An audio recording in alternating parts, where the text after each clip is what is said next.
Om Shri Sai Ram.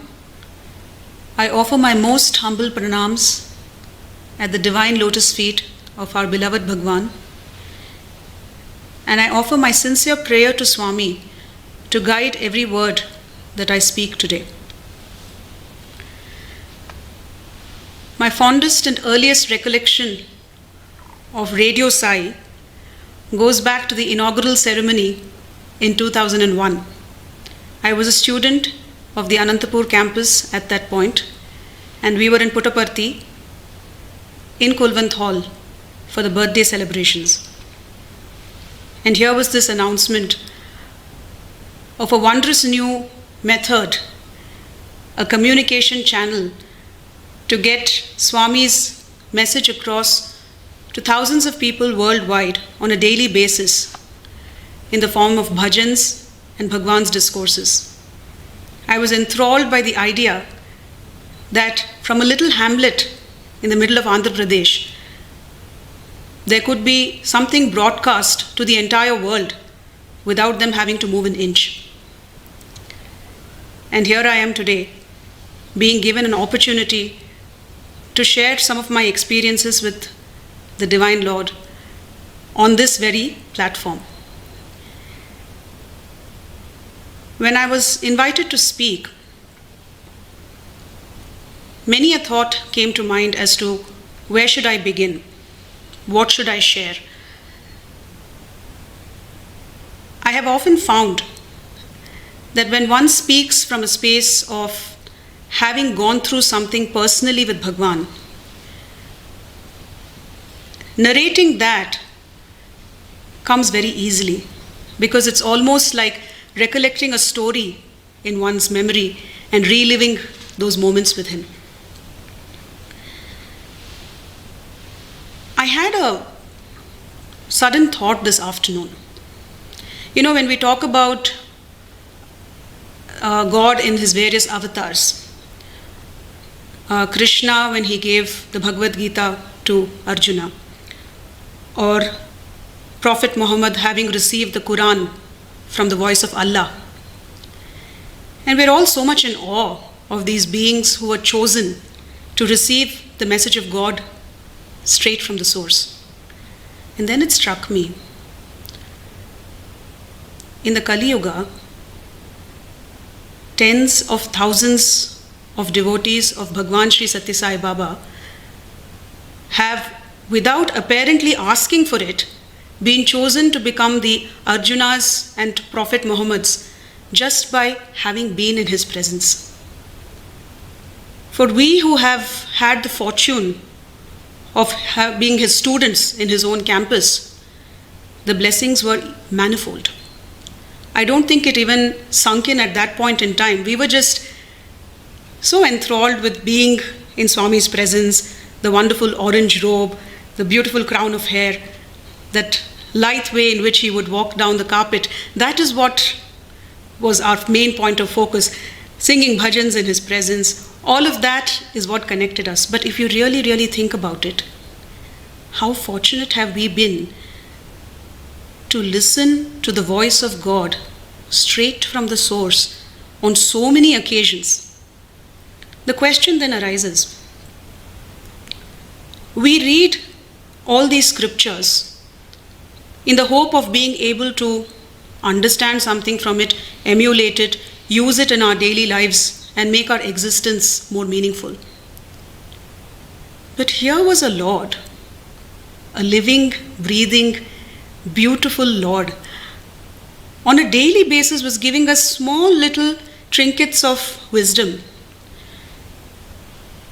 And if we still go searching in other scriptures for what path our life should take, then I think we've sort of missed the whole point of having been in his presence.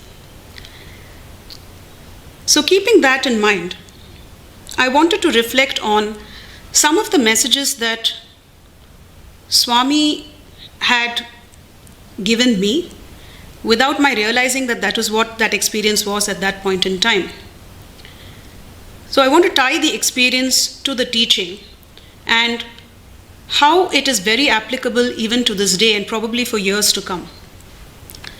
So one of the teachings that Swami often used to speak about is Manava Seva is Madhava Seva. Service to man is service to God.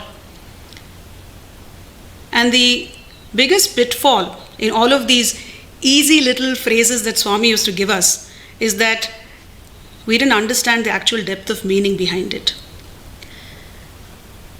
In 2000 November, I was in my second year of college at Anantapur, and that was the 75th year of the advent of the Sai Avatar.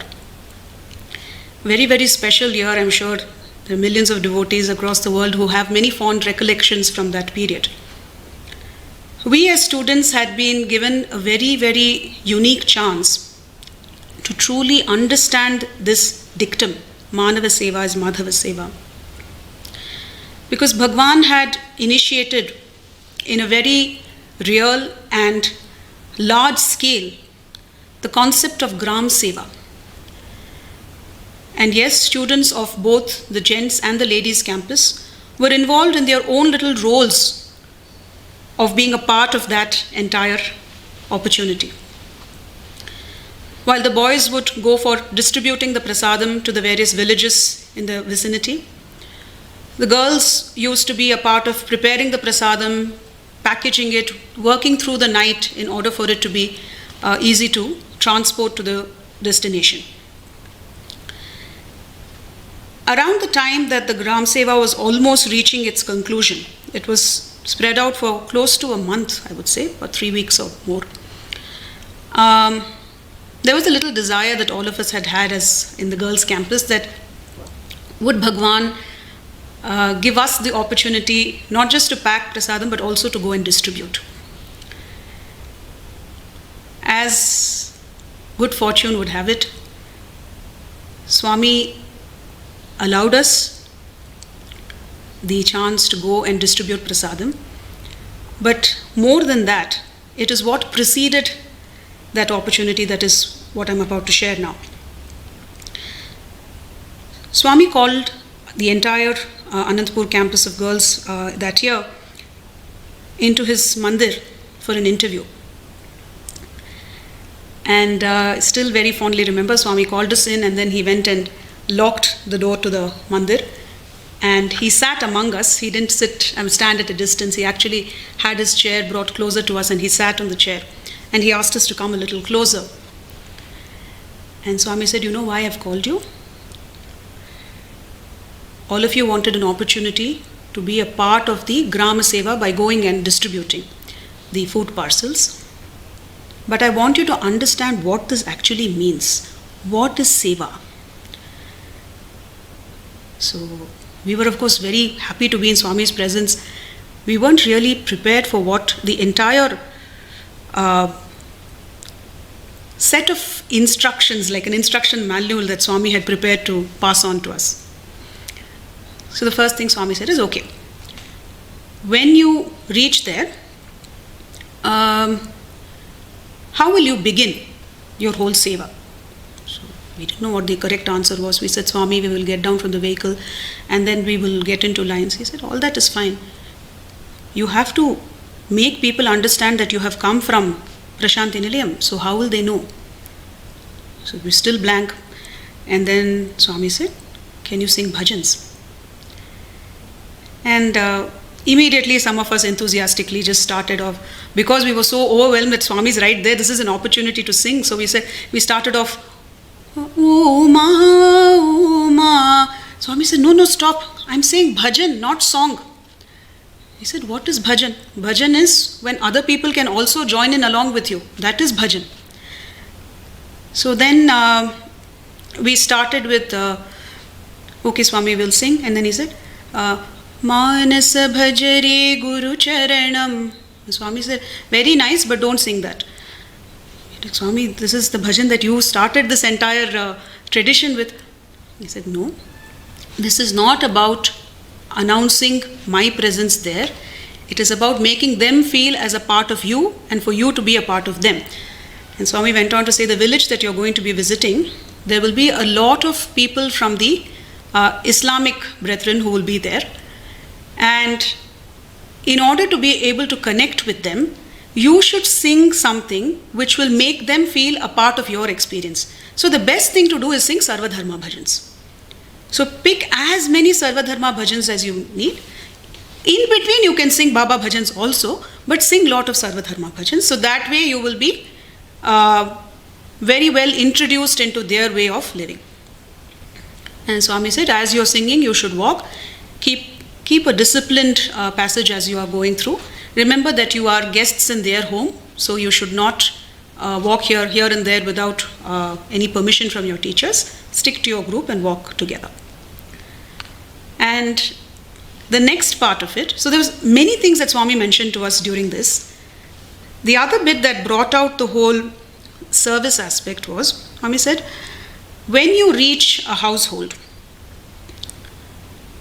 how will you offer the prasadam to them? How will you give the packet? So many of us dared to offer certain suggestions, saying that, Swami, we will go up to their door and we will knock on it, and then we will hand over the parcel. Swami said, no, not that way.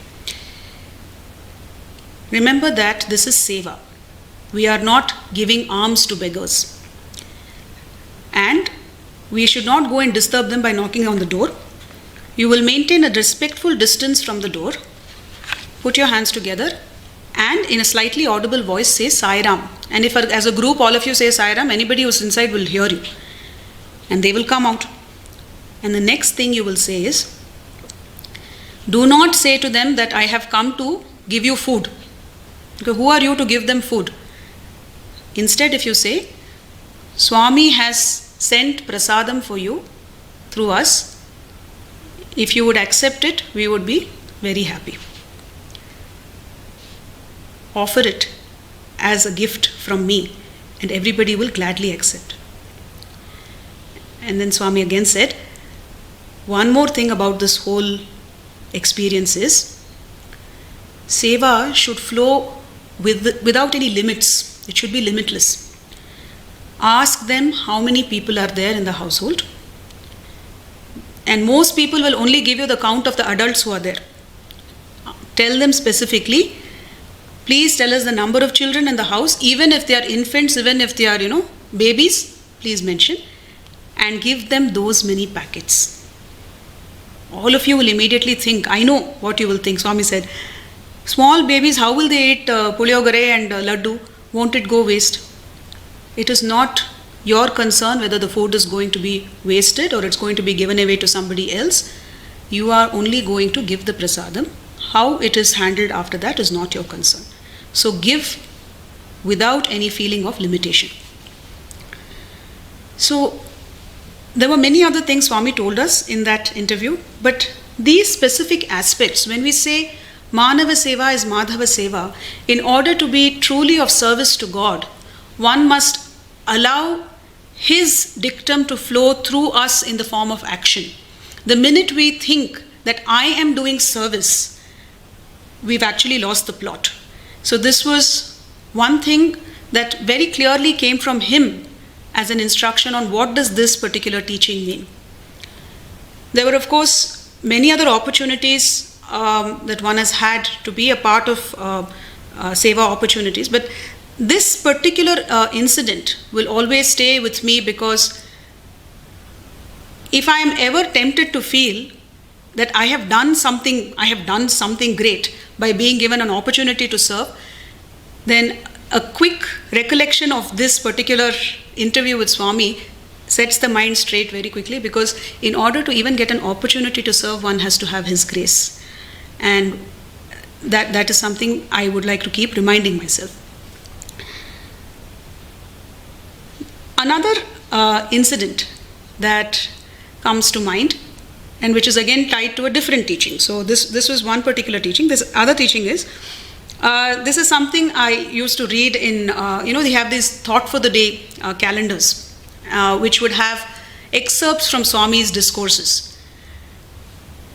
A lot of it obviously is an English translation of Swami's words in Telugu, but they capture the sort of essence of what Swami is trying to tell us. One such thought which had caught my attention: you must welcome tests because it gives you confidence and it ensures promotion. Now, in a very either academic or professional sense, all of this makes, seems to be intelligent a statement. If you have a test and you pass it, then you get a promotion. But obviously, Swami is not talking about that. So what does he mean when he say welcome test and it ensures promotion? What promotion are we talking about? So in 2005,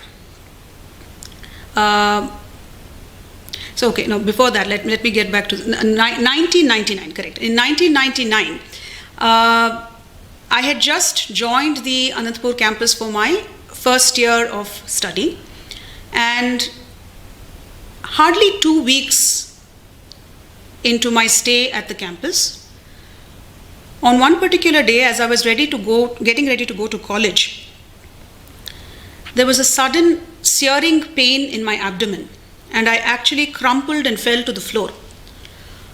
I wasn't able to move. This was still in the hostel. I hadn't quite reached the gates of the hostel.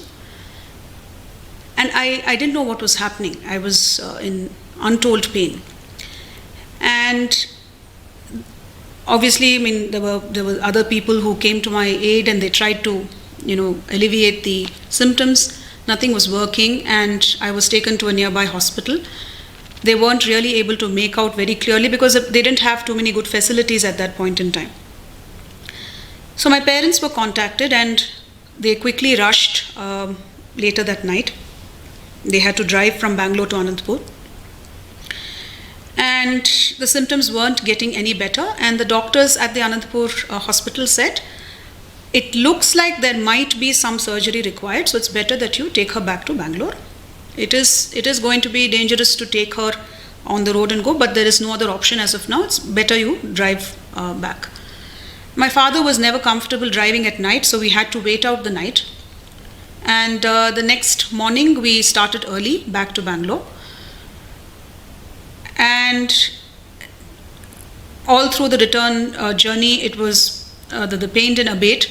We just kept trying to sing bhajans to keep one's focus on positive energy.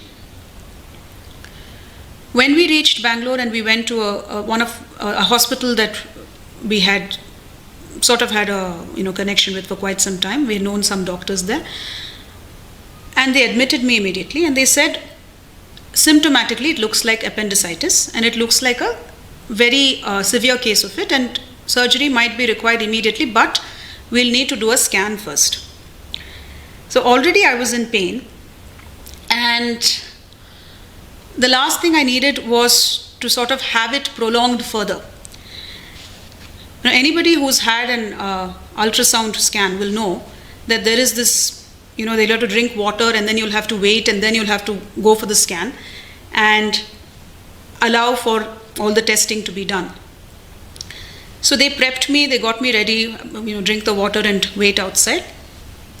And as I sat there waiting with the pain increasing by every second, I suddenly see the technician coming out and saying, the main technician who has to do your scan has gone for a lunch break and has also said there's an emergency because of which she won't be able to come for the next 1 hour.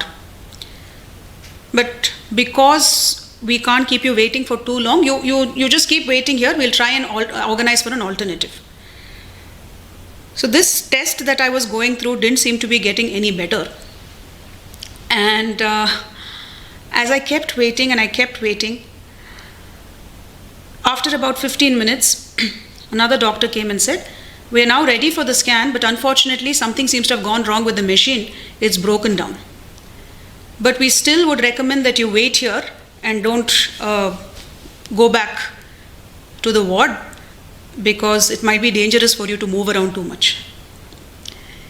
So while this was painful on one side, it was beginning to become painfully comic on the other side, that there is this constant testing that's happening to see how much of patience I have and how much of perseverance I have in holding on and waiting for the result to sort of present itself.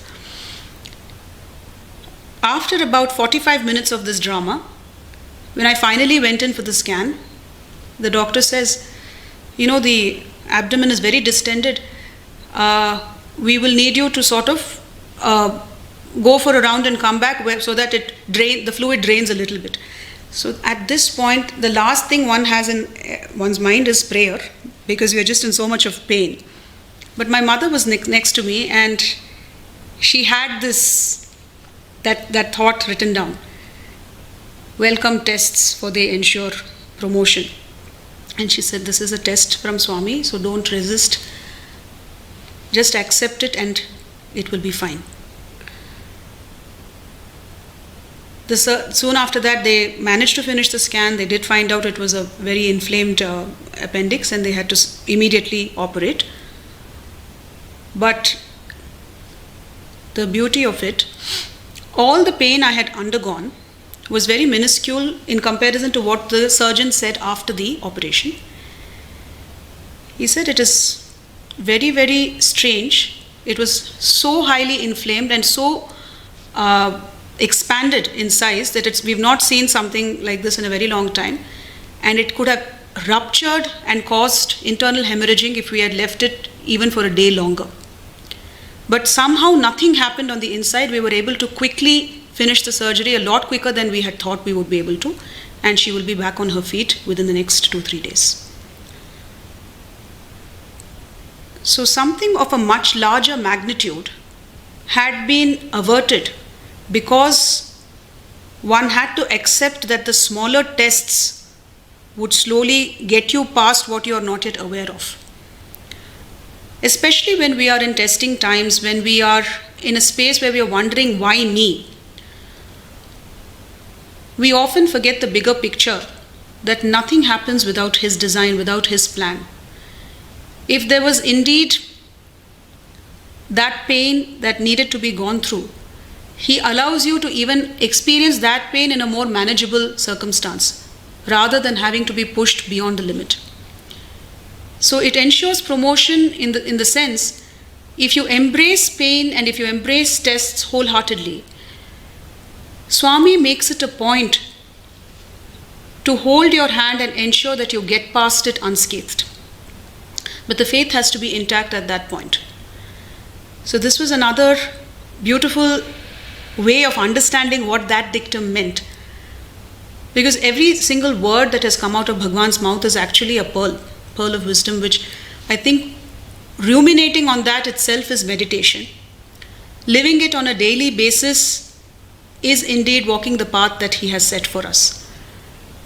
While bhajan and prayer and satsang and everything else is an opportunity for a short amount of time to be singing His praises, if we truly, truly absorb what it is that Swami has given us and live it on a daily basis, we've probably started the journey towards understanding the purpose of this existence. So this brings to mind another set of words that Swami had spoken, and this was also in I think one of the discourses when I was a student, but I'd also read the translation a little later on. I'll read it out. So the translation goes like this: no religion has a separate God, showering grace only on those who profess to abide by that faith. It sounds like a very generic statement that one would say about all religions are one, all faiths are one, there are no two gods, everything is one. And it sounds nice to read about it, to listen to it. But when you truly experience it is when you understand the beauty of it. So this again is another health-related experience, but in terms of the setting, it boggles my mind to recall it even today. Somewhere around mid 2000s, right, around 2006 or 7, there was one more occasion of this kind where I suddenly took ill. And around that time, this was all in Bangalore. We were staying in Bangalore, and my father has been serving in Swami's hospital since Whitefield Hospital since its inception. And we were staying on the Whitefield campus in the quarters.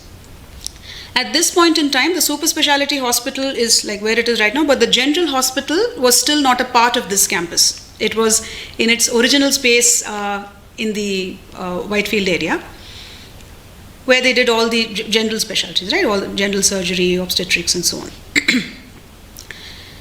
So there was development of certain symptoms. One day when I'd come back from work, I had started working at a school about a year prior to that, and was again in a very, very bad condition. And when I came back home, I just wasn't able to sit up straight. The pain in the lower abdomen was getting increasingly difficult to handle. So my parents said, let's just go to the Whitefield General Hospital and we will see if there is anybody who can guide us as to what should be done, what should the possible treatment be, and so on. And when we reached there, somebody said it looks like there might be a gynecologist who might have to take a look at this, but then somebody else said maybe it's good for a general surgeon to look at it. It went back and forth because they were not very sure symptomatically what was the issue. Then finally, as I was sitting and waiting in the corridor and not really able to express what was happening, one of the surgeons who was serving at the Whitefield Hospital at the time, he happened to pass me by and he said, what happened? You're looking like you're in a lot of pain. I said, yes, I'm not able to sit and I really don't know what to do. So he said, you come inside, I'll quickly check to see, is there something that we can do here, or maybe, if you need to go elsewhere for treatment, then we will look at that.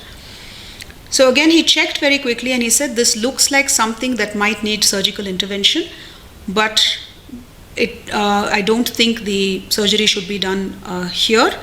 I have a contact in a hospital in the city and I will put you on to them. But at the earliest, this evening itself, go to the hospital and get yourself admitted. So we went back home to quickly pack a bag, contacted the hospital, spoke to the doctor whom we had been connected to, and he said, come right away. As it is a longish drive, it will take you an hour or so to reach here. I'll be waiting and we'll get the procedure started, as in hospitalization, and then checking to see what the next steps need to be and so on. So as we were quickly getting ready and we were about to leave, at that point in time there was a slightly older person, or a lady, who used to visit various households to help them out with cleaning vessels or cutting vegetables. Whoever needed some help, she would actually offer her services. It wasn't that she was employed in any one house, but she would visit different households. She was very, very fond of my mother, and a lady of Christian faith. And she happened to come home around the time that we were about to leave for the city hospital. And she took one look at me and she said, you don't look well, but don't worry, Jesus Christ will protect you. So at the point in time that you are under testing circumstances, under a lot of pain, you're not going to be analyzing what the other person is saying. And somebody is giving you a blessing, you just say thank you and then you move on. And then she stopped me again. She said, don't be afraid, Jesus Christ will save you. Everything will be fine. And then she said, I will sit outside your door and pray for you that all should be well. So again, we just felt grateful that there was somebody who was praying for us, and we made our journey to the hospital. When I reached there, I wasn't really able to stand up, so I was put into a wheelchair and I was being wheeled around first to the reception and then to the waiting area, and then they finally said, let's first take her for a scan, figure out what is wrong, and then we will decide what has to be done. So I was being taken by my mother. She was pushing the wheelchair to the scanning area, and at one point the wheelchair wouldn't move forward. It just got stuck. So we thought maybe there's a lever stuck somewhere. My mother tried very hard, nothing is working. I couldn't get out of the chair, and then I just tried to bend down to see if I could release something which was stuck there. And lo and behold, the thing that had stopped the wheelchair from moving was a little piece of plastic which was actually a cross. the kind of cross that is worn by Christians around their neck on a chain. Some of them have it on a rosary, some of them have it around their neck. It was that plastic metal finish. And I was dumbstruck. Just before we left the house, we had this lady of Christian faith saying, "Jesus Christ will save you." And there was this cross lying there, stopping the wheelchair from moving forward. So the first thing I did is, I couldn't actually manage it, but I somehow bent down, picked it up, and I held it in my hand, and I told my mother, "We're good to go, let's go." I held the cross in my hand the entire time, and I was wheeled into the scanning room. At the end of it, we were told that there is a very large cyst in the lower abdomen, which is so filled with fluid that it might hemorrhage any time, and it is very dangerous. Surgery can't be performed in the middle of the night, but first thing in the morning at 5 o'clock, I would be taken to the operation theatre.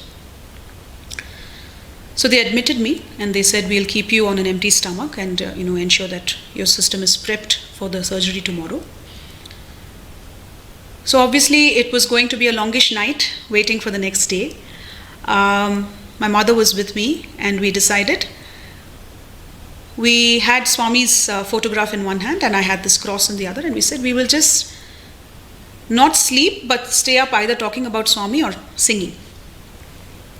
So most of the night, I think almost till 3 in the morning, we were singing bhajans, we were singing songs, and then we were talking to each other, still awestruck about that cross that we had found. Then I put it under my pillow and I drifted off to sleep for a bit. Around 4:30 or so, the nurse came to wake me up, and she said, "The surgeon will be here very soon. She'll do one final check before you're taken for the operation." I said, "Fine." And strangely enough, they had given me pain medication, but it hadn't really alleviated the pain the previous evening or the previous night. I suddenly felt lighter. I said, okay, maybe it's just that because I haven't eaten, possibly, all the feelings gone a little numb. The surgeon came in, and she did her, the examination that they do. She had a very perplexed expression on her face. And they do this thing where, they apply pressure in a certain angle. It can be extremely painful if there is actually something there which is preventing it. Right? So she did this repeatedly, and she's very perplexed. Because first of all, I wasn't wincing. There was no reaction from my end. And secondly, whatever it is that she was hoping to find which would help her to locate what her starting point would be wasn't happening either. And then she looked at me, looked at my mother, and she said, "I don't know what to tell you. It seems like the cyst isn't there anymore." So we just kept looking at her, wondering what she's talking about. And she said again, "No, I don't think the cyst is there. I don't think the surgery will be required. But just to be sure, I'll just get another scan done because I don't want to take any risks." So we said, fine. And strangely enough, I was able to get up on my own, stand up, and I actually walked for the scan. The previous night, I wasn't even able to bend down or sit up straight in the wheelchair, and now I was walking. So I walked to the scanning room. The radiologist on duty looked at me a little strangely, wondering why somebody perfectly healthy is coming for a scan. She did the scan and then said, "There is nothing there. Everything is absolutely fine. It's as normal as it can be." And by 7:30 or around 8 o'clock, we were back home. The enormity of it hit us when we got back. The words that the older lady had spoken to us, that Jesus Christ will save you, the cross, the surgery wasn't necessary. He had just taken us right past it. So this thing, going back to what it says, no religion has a separate God showering grace only on those who profess to abide by that faith. It's got such a deep meaning. The things that we feel divide us actually are the things that unite us. It is faith regardless of the name. It is faith regardless of the form. It is prayer in its highest form of purity. And that surrender is all that matters to be able to embrace what Bhagwan wants to give us. So this was one more such episode. The next one that comes to mind is, this is something probably many people would have experienced in their life in different ways. And it's something that we have often heard Swami speak about, which he says, "My grace is like insurance. It will come to your aid in your time of need." So what I'm about to share now is something which was a very melodramatic depiction of this particular teaching. Swami, in all his love and compassion, had, in his own inimitable way, had arranged for my marriage. He had orchestrated the entire thing, spoken to us about it, well in advance of the time that it actually happened. So 2011 was when the wedding happened, but around 2008 itself, Swami had given the guidance about the direction this entire path would take. He had given us as a family many reiterations of how he would ensure that this happens with his blessing and so on. As we are all aware, 2011 April, Bhagwan decided to help us learn that our faith has to go beyond attachment to the physical form. So it was a sad time for us because Swami had sort of brought everything together and we were all praying and hoping that he would be conducting the wedding in person, and then April 24th happened. So acceptance was there, that his blessing is there, so let's go ahead.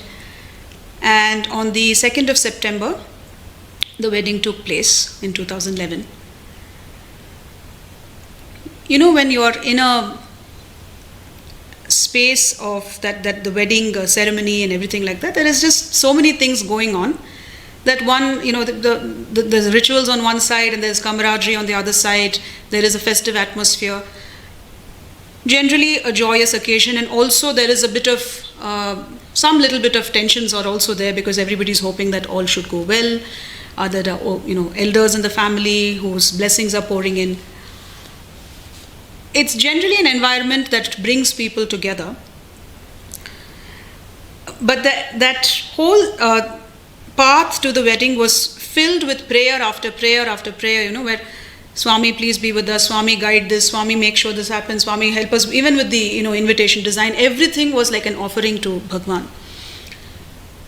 So come that time when the actual the rituals which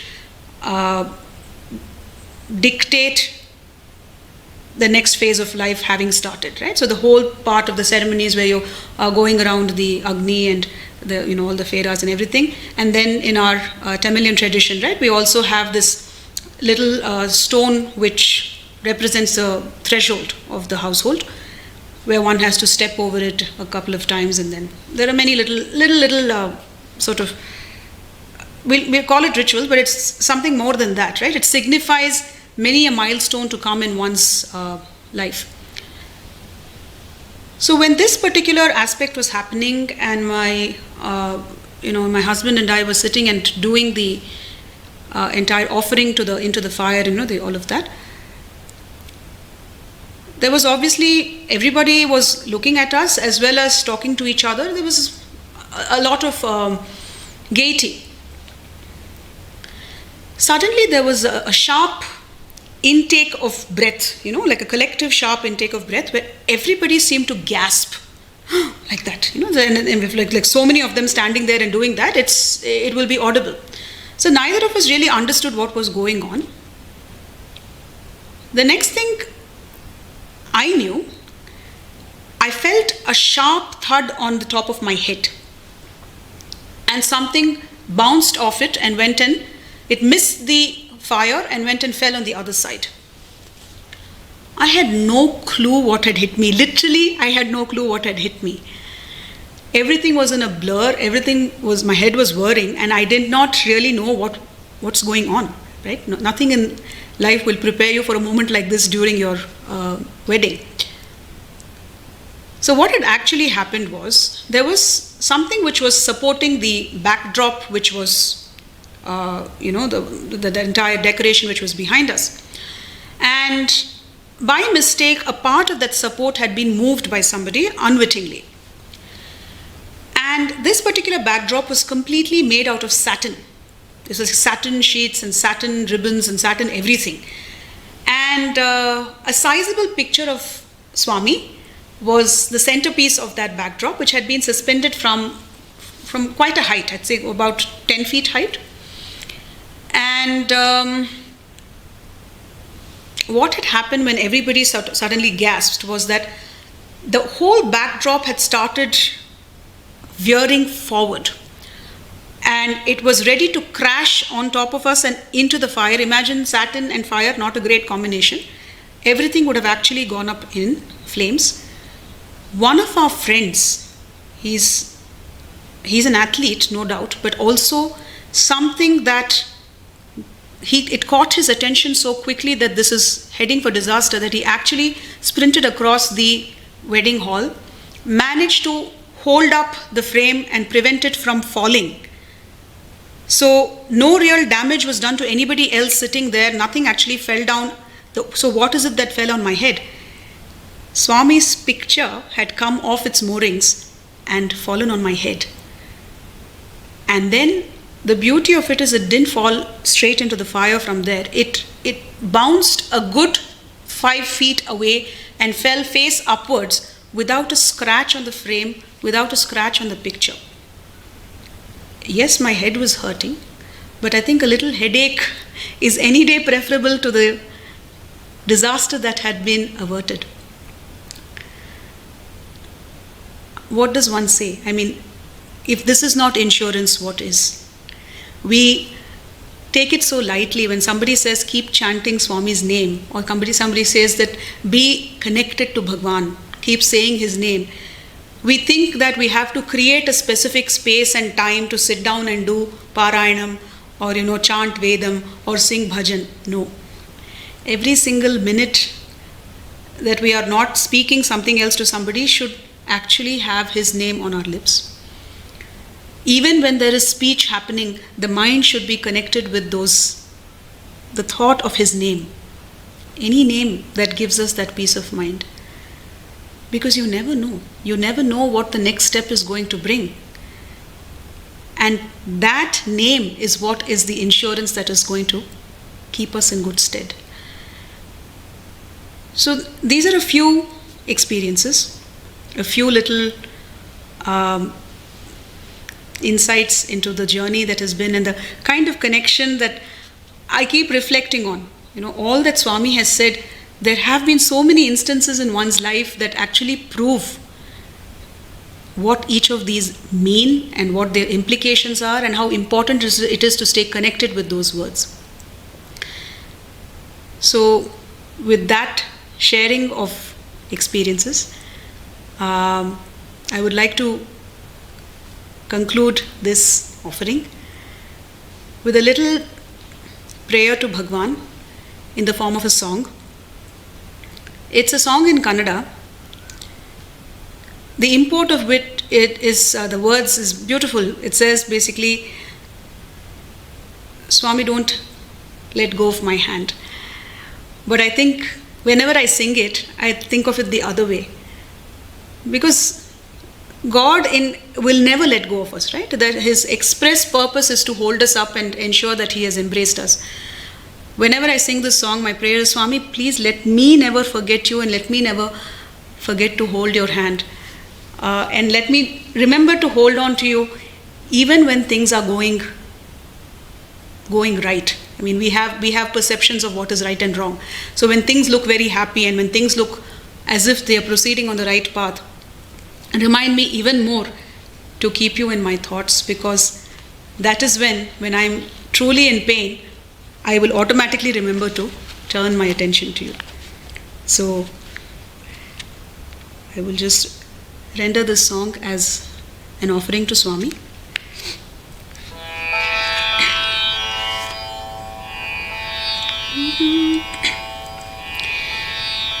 Ni ಕೈಯ ಬಿಡದೆ ಸಲಹುವುದೈ ಪರ್ತಿಶ ಬಾಬಾ. ನೀ ಕೈಯ ಬಿಡದೆ ಸಲಹುವುದೈ ಪರ್ತಿಶ ಬಾಬಾ. ತನು ಮನದಿ ಅನುದಿನವು ನುತಿಪೇನು ದೇವಾ. ತನು ಮನದಿ ಅನುದಿನವು ನುತಿಪೇನು ಬಾಬಾ. ನೀ ಕೈಯ ಬಿಡದೆ ಸಲಹುವುದೈ ಪರ್ತಿಶ ಬಾಬಾ. ಮಗ ಸಾನಿ ನಿ ಪ ಮಗ ಪದ ನಿ ನಿ ಸ ಪ ಮಗ ಸ ಗ ಸ. ಬಹುನೊಂದೇ ಪ್ರಭು ನಾ ಬಹುನೊಂದೇ ಪ್ರಭು ನಾ ಬಹುನೊಂದೇ ಪ್ರಭು ಮಾನಸದಿ ಬಾಧೆಯುಲ್ ಸಿಲುಕಿ.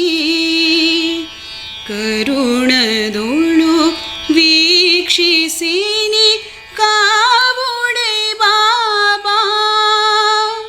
ಕರುಣದೋಳು ವೀಕ್ಷಿಸಿನಿ ಕಾವುಡೆ ಬಾಬಾ. ತನು ಮನದಿ ಅನುದಿನವು ನಮಿಪೇನು ಬಾಬಾ. ತನು ಮನದಿ ಅನುದಿನವು ನಮಿಪೇನು ಬಾಬಾ. ನೀ ಕೈಯ ಬಿಡದೆ ಸಲಹುವುದೈ ಪರ್ತಿಶ ಬಾಬಾ. ಮಗ ಸಾನಿ ನಿ ಪ ಮಗ ಪದ ನಿ ನಿ ಸ ಪ ಮಗ ಸ ಗ ಸ. ನಿನ್ನ ನೋಡಲು ನಾ ನಿನ್ನ ನೋಡಲು ನಾ ನಿನ್ನ ನೋಡಲು ನಾ ಬಹುದಿನದಿ ತಪ್ಪಿಸಿದೆ ಬಾಬಾ. ಧನ್ಯಲಾಡಿ ಹಿಂದಿಗೆ ನಾ ನಿನ್ನನು ನೋಡಿ. ಭಕ್ತ ಪ್ರಿಯ ಸಾಯಿನಾಥ ವಂದಿಪೆ ಬಾಬಾ. ತನು ಮನದಿ ಅನುದಿನವು ನಮಿಪೇನು ಬಾಬಾ. ನೀ ಕೈಯ ಬಿಡದೆ ಸಲಹುವುದೇ ಪರ್ತಿಶ ಬಾಬಾ. ನೀ ಕೈಯ ಬಿಡದೆ ಸಲಹುವುದೇ ಪರ್ತಿಶ ಬಾಬಾ.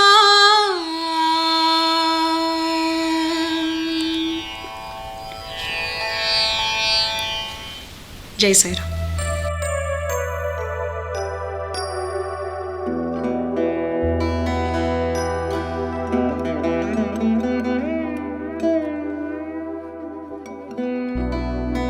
thank you